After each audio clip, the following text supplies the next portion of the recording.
So now I got this whole section glued together, and then this will make, then I'm just going to put a coupling here and a coupling underneath on the inside, and then a small piece, and that'll pin this whole system in there.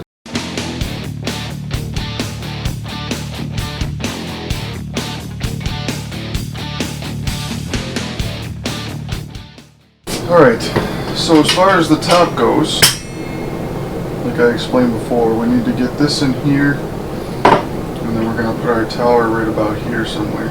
So what we have to do is probably find the center of here, because obviously I want it all to be centered. I'm thinking I like this setup, so I'll probably keep the drain pan right in the middle of this board, so that'll make it easy for me to cut out. I just have to cut a rectangle out for this to recess into. And then the tap, I have to see, I got to get the faucets and figure out where they're going to sit over here. But it's going to be about that far apart, just behind here, so that the faucets will sit right over this pan. So let me figure this out. I'll draw some holes, and then what I'll do is clamp this top down where I want it, and then we'll take the hole saw and we'll drill through this for the 2-inch pipe. I measured out the 2-inch PVC. It's 2 3/8. Should be a nice snug fit. So I got my 2 1/8 inch hole saw bit here. And what I'm going to do is I'm going to clamp this board down. This is represents the top piece that's going to sit on top of the freezer. So I'm going to drill down my 2 holes that I marked out for this tap to hold the three handles. You'll see that it fits nice and snug with the pipe. So then I use that to put on the top, and then I can drill down. I clamped it clean flush all the way around the sides. Note to self: when you use a hole saw bit like this, you really got to be holding on to that. I mean, it gets dangerous. You'll see a couple times here it yanks around. I have to reset the top again because it jerked the whole thing out of place. But yeah, just take your time, go through it. I had to strip out some of the foam here so I could get that out of the way for the hole saw, otherwise it'd been too deep. And then I just went through the little plastic piece. There's nothing in the top, it's just insulation, so it works out perfect for doing this situation. So you'll see I got the 2 holes here. And then now what I'm going to do is I cut out 2 holes, 1 in each diagonal corner with my boring bit, and that'll make a nice spot for me to jigsaw across, as I show here. You just start in one corner and jigsaw both ways, and then you can meet at the other corners, and you only have to drill 2 holes.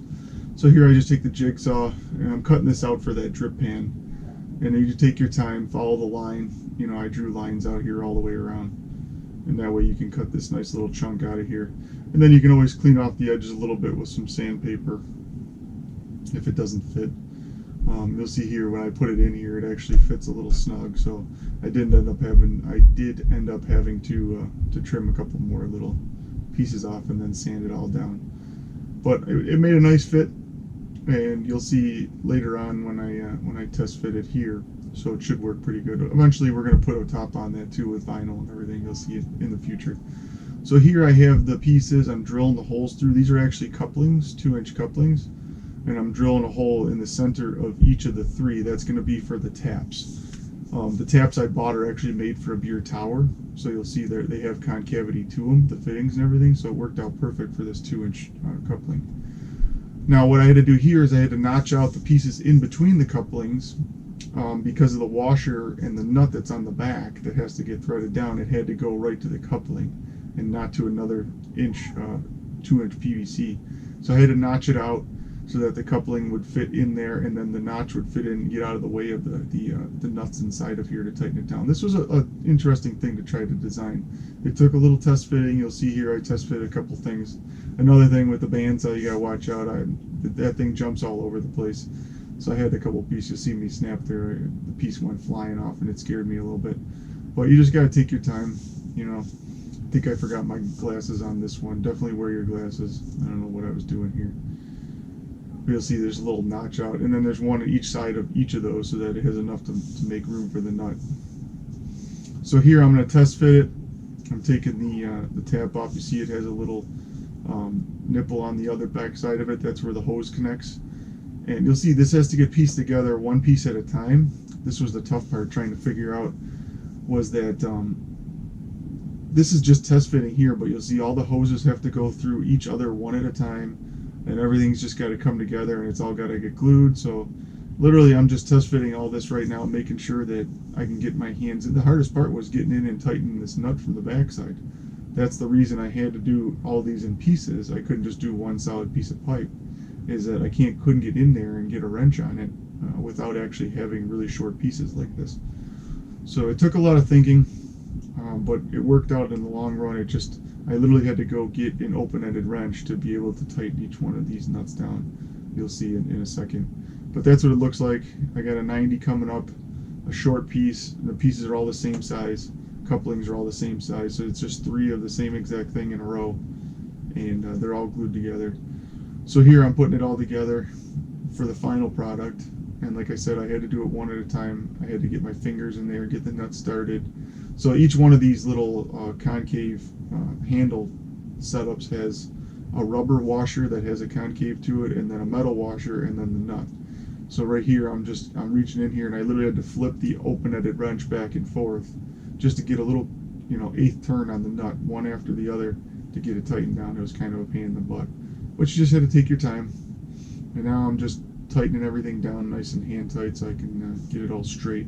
Because what happens when you glue it together, you got to make sure all the faucets are at the same level too, so everything looks nice and even and it's all perpendicular. So here I put the hose on. All they are is just I bought the kit obviously for the kegerator or Keezer, and the hoses are just, they thread on onto the it's like a barbed wire nipple, and then it has little hose clamps. That's all it is. It's all stainless steel. So here I'm just forcing it on there because it's nice and snug, and then I got to put the hose clamp on, and each one of the faucets has the same kind of fitting, you'll see. So all I did was put that on. It gave me just enough room to get the screwdriver in there and tighten it down. Otherwise you could use a little crescent wrench too. It has a little hex head tightening nut on it. But this worked out. So I had to go and tighten through all of this stuff before I put it all together, so that, because I couldn't get in there after the fact. So now I'm just gluing each piece one by one. You see I'm putting the 90 on now. That would be the left side, because I had to start on the left side and then work my way across to the right, because all the hoses were going down that side. But you'll see they're going to go down on the right side here in the fourth picture. So now I'm putting the first middle piece on, and I had to thread that on, and you'll see how it fits right over that nut where I notched it out. And then I just do one after the other. You'll see I thread down each hose. So now this one I got to put 2 hoses through, because there's 2 hoses in there now, and then the next one I got to put 3 hoses through. So it was just a nice slow process of just piecing all these pieces together to make it work. And they literally all just fit by each other, just barely, because they all have the hex nut on the other end. That's where it connects down to the tap fittings and the kegs inside. The nice part is the hoses are a little bit shorter as you go down, because of, the hoses are all the same size, but because they're just a couple inches next to each other, they're shorter, so I can tell which one's 1, 2, and 3 from left to right, because the longest hose is the number 3 hose, the shortest hose is the number 1 hose. So it worked out good that way. That made it easier for me to mark them out inside. You'll see I get them all lined up here. And now this last 90, I got to put all 3 hoses in and send it down. So now I got this whole section glued together. I just put a little bit of glue. We don't have to get crazy. It's all going to be insulated because it's Schedule 40. But I got it all glued together, and then this will make the top here, the tower. Then I'm just going to put a coupling here and a coupling underneath on the inside, and then a small piece, and that'll pin this whole system in there so that it won't move around.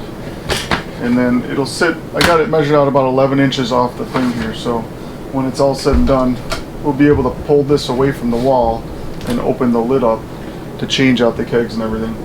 But everything's secured in here. They fit on these couplings perfectly with the little concavity that they have, so it actually worked out really good. And I got them all lined up right over the drip tray. So I'm just going to glue these ones on. I got to feed the hoses down, get those on there, and then the tower will be all set. It worked out pretty good. So the only thing left to do then was to paint everything as far as the tower goes. So you'll see I have everything taped off for the hoses there, and then you'll see I'm going to slide those over this little makeshift thing. But here I'm using a real fine painter's tape to go ahead and tape first around the bottom edges, because that's where the hardest part is, with the little concavity there where it meets the PVC. So I'm just going to take blue tape and go all the way around this, and then I used just sandwich bags. I just put those around the faucets and then taped it all off so that I wouldn't get paint on there. So that all worked out good. And then what I'm going to do is I'm taking PVC primer here, which is a nice cleaning solution, and just getting all the writing and all the paint off the PVC, and then just going over the whole thing to make sure it's all primed And then what I'm just going to use, I think it's just Rust-Oleum matte black lacquer paint, or latex spray paint. And then I'm just going to put a couple coats of that on. But it's pretty simple. Like you could use any primer here too. This just worked out good because it was PVC I was working with, so I just covered it all in primer. Now here I'm just putting on some light coats of this matte black PVC just to coat the whole thing. And I got my little makeshift here. I just punched a couple holes in that cardboard just to send it through there to hold it in place. So I'm just going to go through here and spray it little by little, do a couple coats, make sure it's not dripping or anything like that, and then it'll be all done. So that's it for the tower. This was the hardest engineer I had for this whole setup, but at least now we got it all worked out and figured out. So hopefully, if you can click on that like button, that would be great, because it took me a while to edit all this and do this whole project. If you haven't subscribed, make sure you subscribe. I got one more part left. We're going to build the cart and put the cart together, and then we're going to stain it and polyurethane it, and then we'll put everything together. I'll explain all the other parts to this, and then I'll list all the parts in case you want to build it, yourself or later on. But you'll see it ended up working out really good. Fits 3 kegs, and you got all the taps in there, and it's nice and cold with the freezer. And you'll see in the next video. But anyways, thanks for watching, and definitely this is all in a series, so if you want to see all the parts to it, because it ended up being 4 parts, and at the end I'm going to make a whole video of just a fast forward type video of building the whole thing. Try to make it a little bit easier if you just want to watch that. This is just a detailed version of each part, and the tower was definitely the hardest one. So anyways, thanks for watching, and I appreciate you guys hanging with me, and I'll catch you in the next video.